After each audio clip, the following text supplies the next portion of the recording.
Welcome to the final episode of Preserving Our Past, Informing Our Future. I'm Sydney Stevenson, and over the course of this series, Dr. Reed has guided us through more than a century of occupational therapy's history, introducing us to the people, the ideas, and the tensions that have shaped the profession into what it is today. In this episode, we turn our attention to legacy in the future. After decades of scholarship, teaching, and writing, Dr. Reed continues to contribute to the field in meaningful ways. Recently, through her work on the latest revision of the Quick Reference to Occupational Therapy, and we'll also revisit one of her most thought provoking contributions, her Eleanor Clark Slagle Lecture. As someone recognized among AOTA's 100 most influential people, Dr. Reed's impact on the profession is undeniable. In this final conversation, we'll ask, how does she hope her work shapes the next generation of practitioners, educators, and scholars? This is a conversation about what we inherit, what we choose to carry forward, and how we shape what comes next. Dr. Reed, welcome back, and let's get started. You have recently finished working on the fourth revision of the Quick Reference to Occupational Therapy. What was that process like? And after 5 decades of scholarship, what keeps you writing? Yeah, the process of doing the quick reference was an interesting way of looking at the development of an expansion of literature on OT over the years, one, and two, the availability of access to that expansion. The first edition I did was ended up with 619 pages. The fourth edition has 1,144. Oh, wow. So you can see, uh, about a 45% increase. Um, the databases have definitely increased and improved. And so some of it is attributable to that. But I suspect also some of it is the reflecting of the increased amount of publication that we're doing. And each of the reference books has a different block of time. So the fourth edition is simply the more recent years. So it does look like we're doing a better job of publishing, and we're doing a better job of condensing databases to include our journals. As a side to this issue, I have a list that I keep of the journals published by OT entities, mostly countries, but there are a number of other sources. And there are about 50 current titles. Well, I shouldn't say that. There are about 30 current titles. There are about 50 total titles, including journals that, for one reason or another, have either ceased or they changed their name over the years. So there is a lot of literature on OT out there. Now, you can quickly challenge the idea that some of it may be questionable whether it should ever have been published, but I did not try to make that distinction. If I could track it down, I try to include it in the bibliography. So anyway, just so you can see that this is the current title. Okay. So the purpose of the quick reference is to identify current practice. So as you can see, sort of bookend my writing that I'm interested in tracking down our history.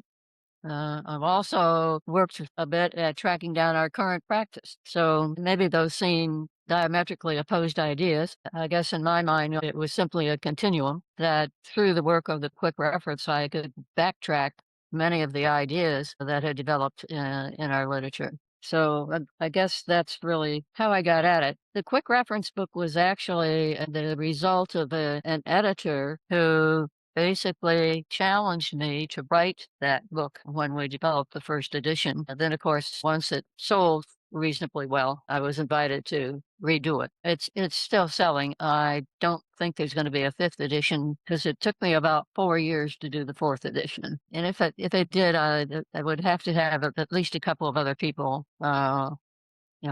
working with me to collect and synthesize the information.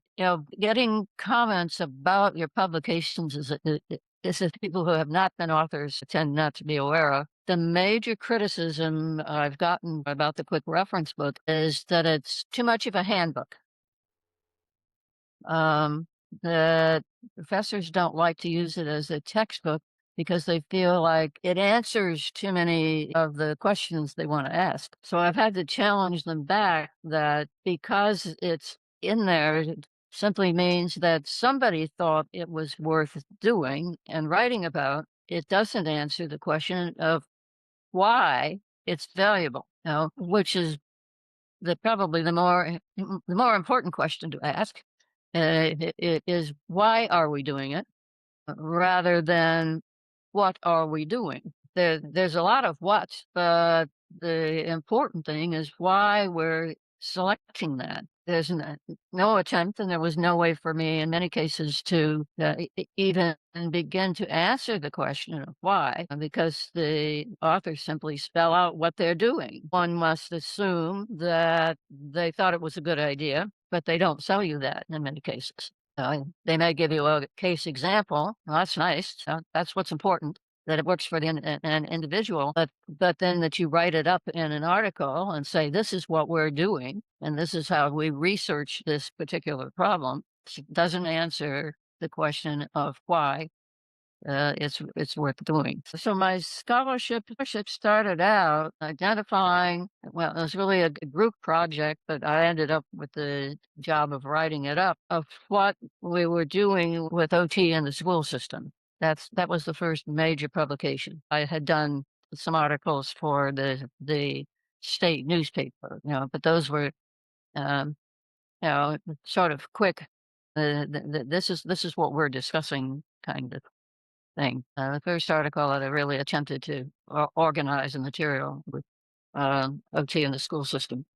And from there, it's just a variety of things. Now, I've never written an article about the work of the quick reference. Now, there's an introduction in the book, but I've never written about the process. I've discussed it with people, but it might be interesting, but it's also probably a more extensive attempt to examine the literature critically.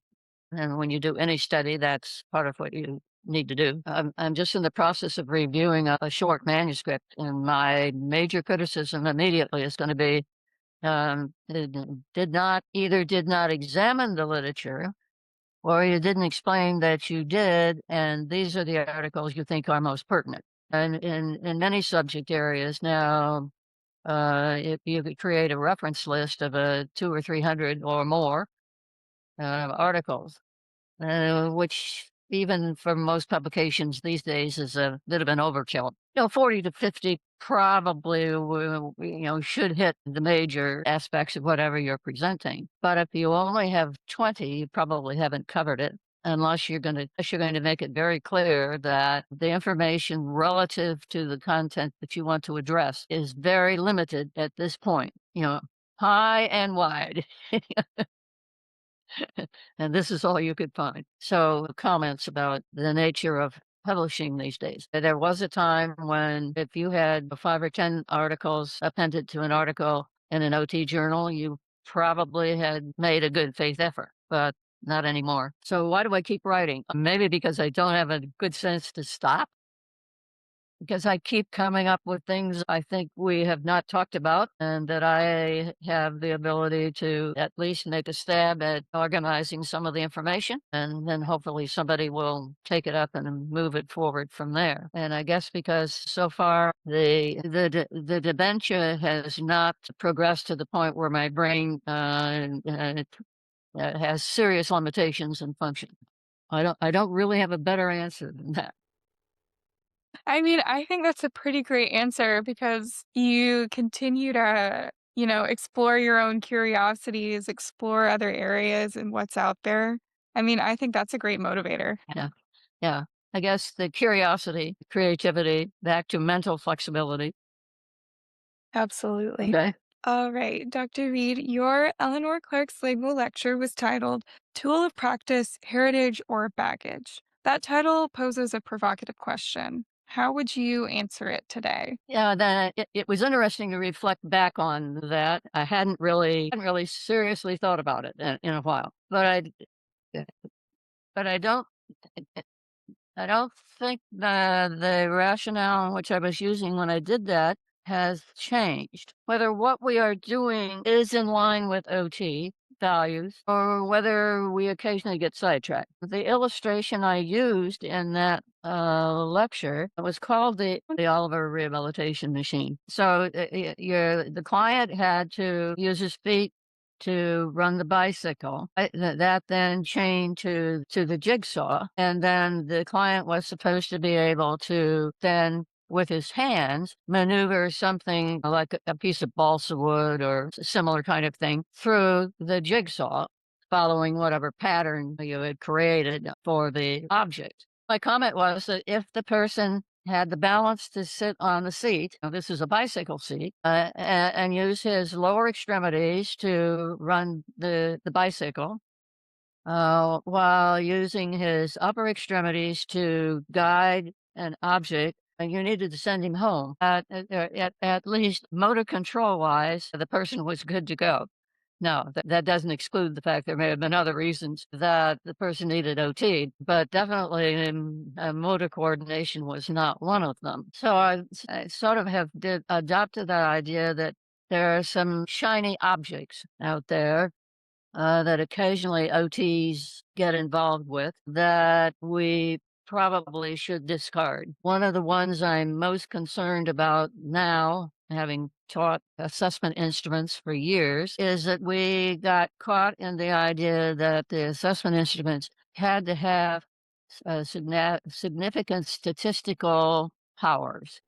So that in the back of the test manual is the statistical material. The problem with that is that many of those assessments are essentially creating benchmarks, and I mean that in the woodworking sense. That they tell you where to cut, they don't tell you why, and they don't tell you how. And so now I'm most familiar with the manuals for some of the pediatric tests, although I taught the adult. But I can pull examples out of the pediatric literature very quickly. The problem that many of the test manuals are derived because the items that are included in the test come out with a significant statistical validity. That is, the performance on that item spreads over the standard Z-score, that if your performance is better than average, you're going to go into the +1, +2 area. If your performance is less than average, you're going into the -1, -2 range. Basically, the items in many of the tests are cherry-picked because of their statistical properties. Now, that's all very nice for the mathematicians. Isn't yeah, we are looking at the ability of the person to perform the activities, tasks, occupations that are meaningful, important to that individual in their daily life. And all of those performances have a continuum. Okay, and they don't come with benchmarks. We often do report benchmarks to team members because that shows progress. But in terms of our ability to organize an intervention program, benchmarks are not really the major thing. The major issue is the person making progress? Is change occurring? Is the person able to do more or better of the activity or task now than at some time in the past? Or is the problem that the person was experiencing less evident? So my concern now is that sometimes the most important part of the test that we often have to give, because that's what the institutions want us to do, are observation notes, because those likely will tell us where we probably need to work with a person to move them forward. But one of the problems, if you analyze some of the tests, is that because they're cherry picked, the number of steps between items 1 and 2 on the test might be 3. It might be 3 steps that are missing. But the number of steps between items 2 and 3 on the test might be 7. And the ones between 3 and 4 might be 2. Unless you've really carefully looked at the test, you really can't tell. And in some cases, the items statistically test very nicely, and you look at it from an OT standpoint and you say, that's nice, but I don't think I'm gonna worry about that. We're back to, if the patient can manage all of the criteria on the Oliver rehabilitation machine, your job is to sign his discharge papers. So I've become much more critical of the tests that we're routinely using, particularly when they come from other disciplines, because I think they're more likely to have been cherry picked. Now, having said that, I'm aware that some OTs use those same criteria because I criticized the tests when they were created, saying, that's nice that you can justify all these items from a statistical standpoint.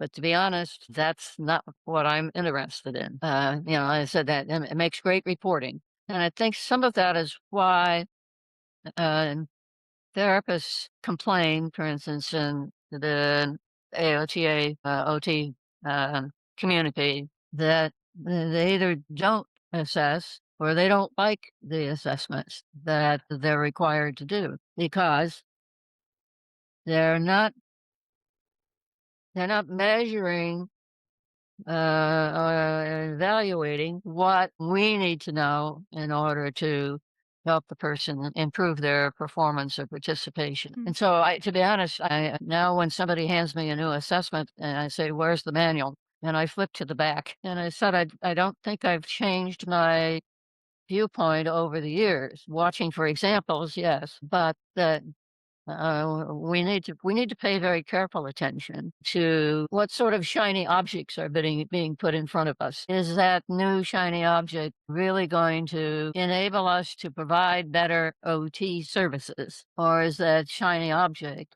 designed to meet somebody else's criteria? I said the Oliver rehabilitation machine. I may be wrong because I haven't looked at it for a while. I think it was created in England, and obviously, why somebody would manufacture something is because they want to make some money from selling it. The the testing, somebody gets money for putting the kits together, but more importantly, the authors tend to get credit for publication. And so we may have to be much more attuned to what is known generally in the publishing industry as conflict of interest. In other words, who is benefiting from this? And if we use it, will our clients benefit from it? Or will the primary beneficiary be the people who created whatever the thing is to start with? I don't see a lot of discussion of that idea in our literature right now. Mhm. Now, yes, if you publish as I do, one of the criteria that all publishers have now is that you have to sign a conflict of interest statement indicating that the publication is free of conflict. And so I think we probably need to make it more clear, particularly when we're talking about research, because it will automatically come out there. But with anything that we're being encouraged to buy, we really ought to be encouraging its use in our clinic. Mhm. Maybe we should. Yeah.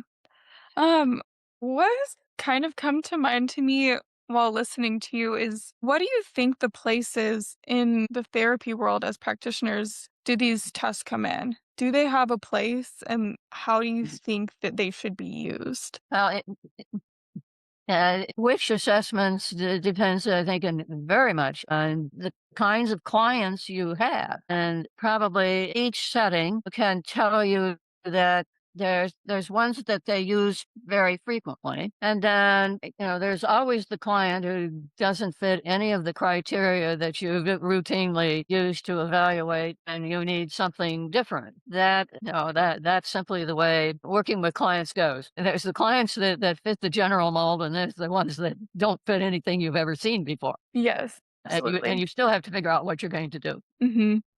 So, again, assessments are not inherently good or bad. As I said, I think there are ones that I'm more suspicious of. But even there, the benchmarks that are in some of those developmental tests are exactly what school systems, centers that work with children may find the most useful.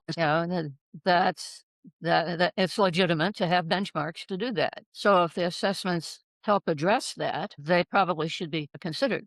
Now, some of those benchmark assessments contribute practically nothing to the OT's ability to put together a good treatment program. That's our side. We do have an interface side, with others, and assessments that provide benchmark criteria may well help us address the needs of the team to make decisions. Are they meeting our needs in order for us to evaluate versus those that may meet others? And for instance, one of the assessments I'm proposing for a presentation at the state conference is one that was created by OTs. It's the old box and block test. Yes. Okay. I mean, if you simply look at its manual, it reeks of exactly what we've been talking about. It's a statistical test, right? And you say, well, then how did OTs get involved in that? Well, because that's what we were doing when the test was created in about 1945 or 46. We were examining the shiny object that the mathematicians could put in front of us. So it's a speed test looking at whether people with cerebral palsy can put together enough motor potential to meet the criteria for assembly work, which tended to have a speed requirement. But what I have found over the years in using it, even with students, is that my observations are that, and I tell students would look at the manual and they'd say, gee, I didn't do very good. And I say, because we make them practice all of those tests. Okay. And that one's straightforward. How many of those little 1-inch blocks can you move from one side to the other in a minute? So they would say, well, gee, I'm almost as slow as some of those people with CP. So the real thing, and then is for them to look back and say, okay, what what aspects of your performance hindered your speed? And then somebody needed to observe them. So it wasn't, yeah, you can do the test yourself, You got a stopwatch function on your cell phone, turn it on. But the real importance that I think has been missed over many years is that there's no observation guide form. Talking about an upper extremity function, if your trunk and your lower extremity are not hanging in there correctly, it's going to reduce your upper extremity performance. Mhm. And also, it very much depends on the ability of the individual to separate that upper extremity function. You also have to be able to horizontally move at shoulder or a little bit less, but actually shoulder level it turns out to be about as effective as any from what I can see. So there's a whole bunch of study that somebody could do on a test that's been around for 70 years. So we need to examine assessments and again, looking out for shiny objects as to whether are they really advancing us? If you look at the literature, if you do a study, you just get on PubMed and put in box and block tests, you'll come back with enough stuff to keep you reading from now until Easter. So actually, that's probably a good project because in there probably tells you what the box and block test is really good for. Mhm. If you sort of read between some of the lines of some of those studies, they're probably telling you what that box and block test really tells us about our client's performance. You should tell upcoming capstone students about that. I'm sure they Yes. would be like, jump Yeah. on that opportunity. That'd be uh, a really cool Yeah. project.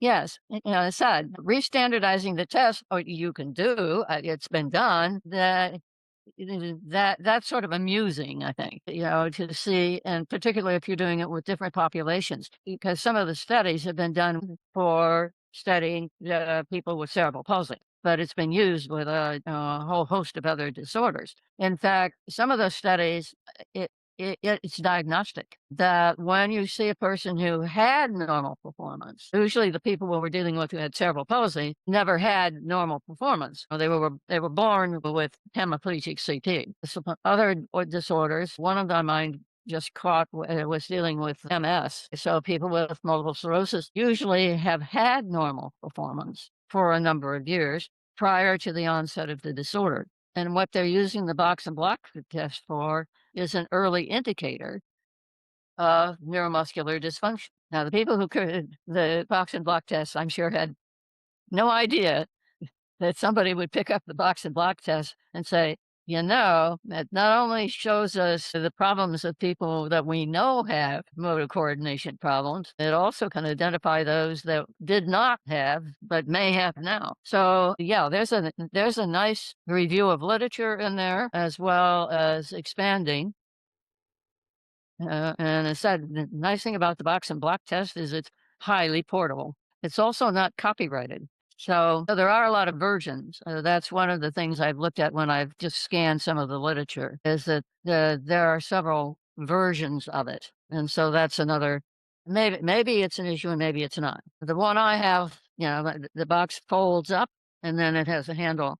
But there's also a version that does not fold. In other words, it's more like a violin case. I don't know whether that those versions, in some tests, the version of the test makes a difference. Mhm. To my knowledge, none of the studies that I've briefly looked at, they often will show you the test that the one they're using, but they don't really say, well, this one's better than that one because. And traditionally, it comes with colored blocks, which is another subtest for vision. Can they pick out just the ones of certain color, which, as far as I know, has never been written up. But there's also no explanation as why they chose the colored ones. Probably because they were there, as opposed to plain blocks. Yeah, because the color does distinguish one block from another. Or if they're all basically plain wood, would that make a difference in terms of the ease in which certain people would be able to pick? Because you have to identify a block in order to get your fingers in there to grab it. If you're having trouble seeing one block from another, that probably slows you down. So you could say that there's a lot of stuff that came out of my Sligo lecture that just went into my background thinking, but is still pertinent and probably a lot. I could probably write a follow-up article to that Sligo lecture and say, this is what I was thinking, and here's how I'm thinking about it now. There there is an article in AJOT. It was it was when the Sligo, about 10 years after the Sligo started, which is 1955. I think somewhere in the 60s, maybe early 70s that actually had the previous LEGO lecturers reflect back on their lecture. That's never been done to my knowledge since. There's another capstone project. Just take the last 10 years of Sligo lectures and say, yeah, or maybe a little bit further back, so you get a little bit of a time period in there. Say 2010 to 2020. So we're not right up against the current ones. Would they say the same thing or would they say something different? So, Dr. Reed, you are listed among AOTA's 100 most influential people. How would you like your work to influence the profession's future? I don't know really how to come up with a succinct answer to that.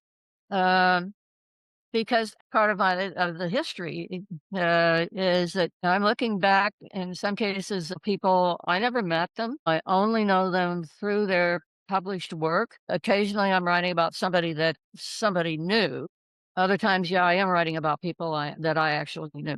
But for those that I never met, what I know about them is through their publications. Now, yeah, there's probably an obituary. Some obituaries very nicely summarize what people did in their lives, and others talk more about what they did not do. So they may or may not be helpful. I think any part of publication besides the requirement of the university or work setting to publish, it has the objective of trying to add something positive to the literature that will be to the practitioners, educators, researchers' advantage to know about. Uh, the quick reference book is obviously what's known as a handbook. It's designed to be a quick resource. And handbooks used to be the size that you could hold in your hand. This one you can hold in your hand, but it would be easier to hold it with two hands. So and its purpose is sort of here, now, today kind of thing. That if you're, if you're working with what you typically see, you don't need this book. You figured out the answers quite a while ago, and it's simply a Oh, case of which ones of those does this particular client need. The quick reference is designed for the practitioner who has that client that they're going to have to see, and that client has a diagnosis or has a series of problems that the referring source has identified that don't fit the list of available resources. For students, it very often can provide them with a list of possible things if they're doing, case study kind of work. The history projects is that I very definitely I'm trying to identify something more about these people than simply the fact that their names appear in most of our major textbooks, that they were real people. And it's hard even when I start working with them. What I have is their name, and very soon I get their birth and death dates, and a little bit about where they were born. But that doesn't paint a picture of a person. It isn't until frankly, I have spent several hours looking at what they've written and trying to understand why they were writing that, what they thought the advantage of what they had to say was a contribution. And then the person becomes alive. And if I look then more at their pictures, then there's their face and their features, I can see them in my mind's eye. And then they are real. I said when I started reading about them when I was a freshman in OT school, they were names on a page in the textbook we had to have for that course. And the first chapter was on history. I just had had enough experience in looking at history and, from other aspects to think that their names might be worth pursuing. So hopefully some of what I'm writing about these people provides a little more dimension than the letters that comprise their name printed on a piece of paper. I would say I agree with that because whenever I was researching for this project and I was reading some of your work, that helped me more than anything else to Yeah. understand the founders. Yes. And had they not been willing to, in the vernacular, stick their neck out, and we wouldn't be doing what we're doing now. It's true, somebody else might have created it, but what we know, we owe to them.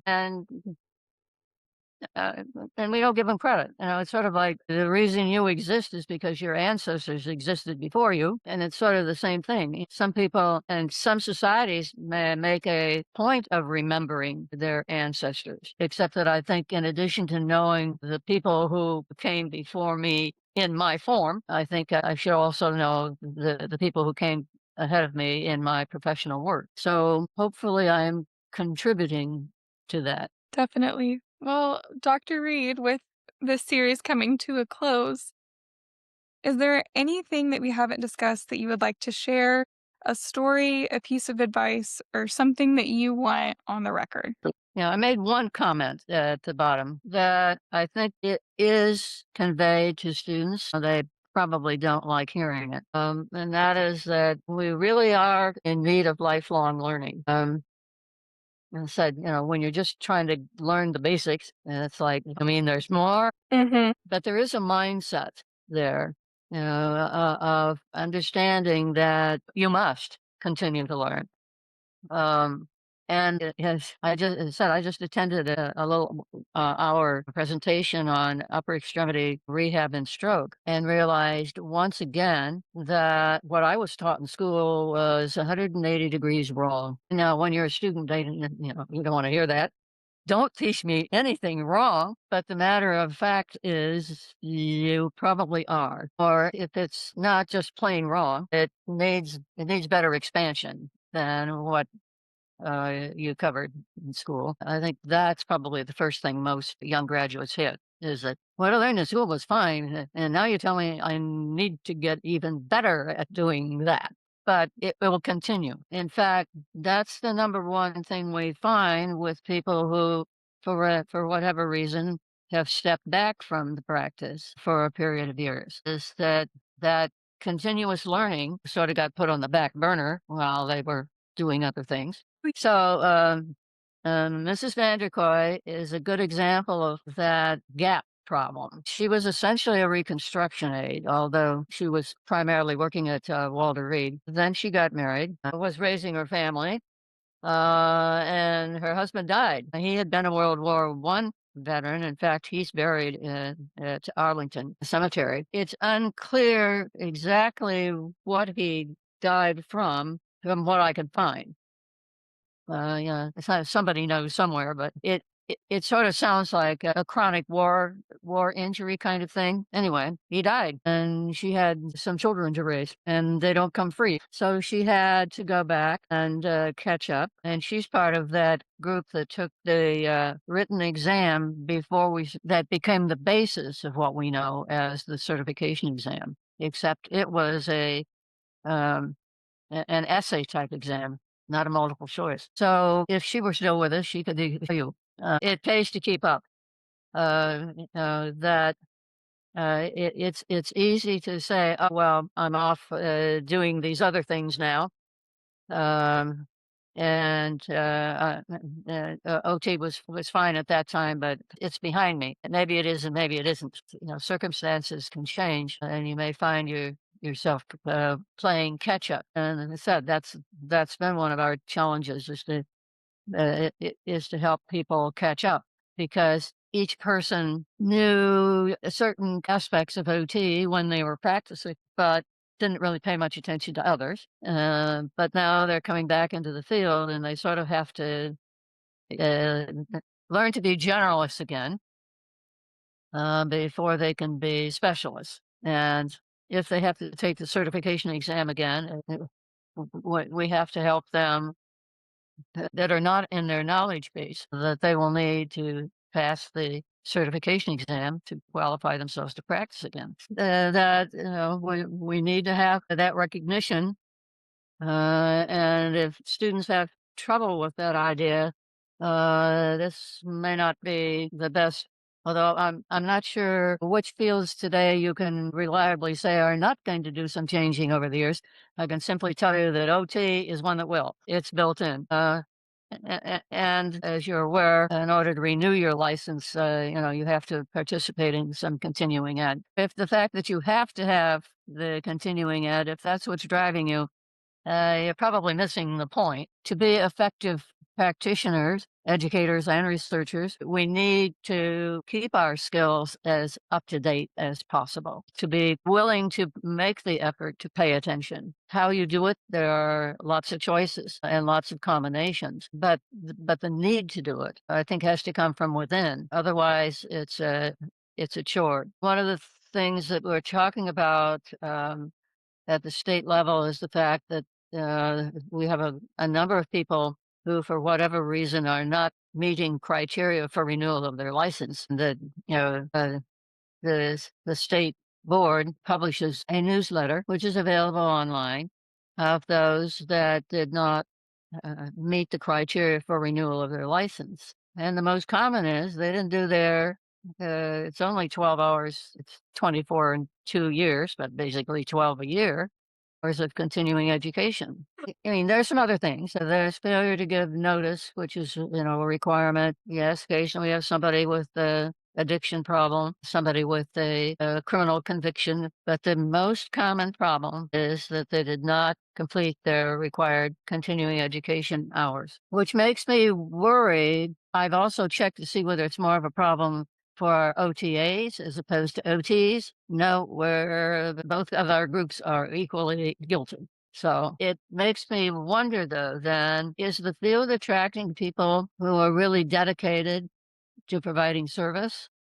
Or are they frankly interested in their paycheck? Nowadays, when they first put those criteria in, it did require you, for the most part, to go somewhere. Okay. Now in Houston, it wasn't too much of a problem. It was one of the local hospitals for me, it's about 7 miles from my house. So, which means, I could get there in half an hour, 35 minutes. And, by driving the car myself, I didn't have to make any plane reservations or stand through checkpoint lines. But these days, what we're doing right now is all you need. You need a computer, you need a an internet system, and you need to pay attention to when the various presentations are going to be made available, or you sign up for one of the systems that has a list, and you go down the list and click on the ones you want to participate in.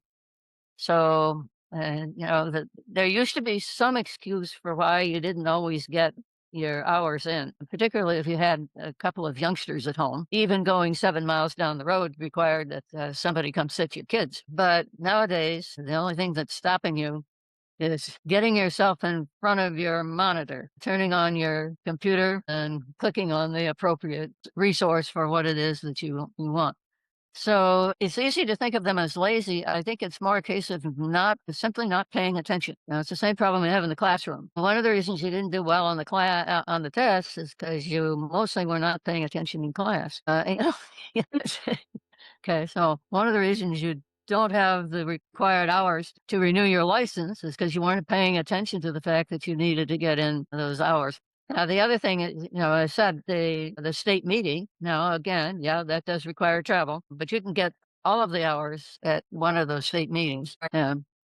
So that's sort of one of the concerns. It's been raised by others uh, that the major reason people are not getting their license renewed is because they didn't get uh, their 24 hours in 2 years. In other words, 1 hour a month See, would have this is what is counted. interesting to me, Dr. Reed, is because, okay, I can't pinpoint exactly where I've heard these conversations. I don't know if it was from professors or classmates, but sometime during my schooling, I've heard conversations where we've discussed the 24 hours in 2 years. That's too low. Yes. So this is surprising to me. Yes. Yes, it actually was a little higher, but you can also sit there and argue how many hours are needed. It depends what you're doing. Now, if you look at all the research and writing I do, I can only get credit for the publication. But if you looked at the number of hours I spend dealing with OT literature, those are, yeah, right. We won't bother to do the counting. And I'm not holding myself out as an example. If you are practicing, you are putting in the hours. Okay.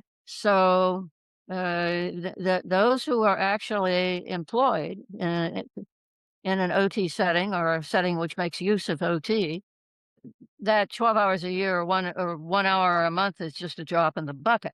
What it what it really does is it's an accountability issue.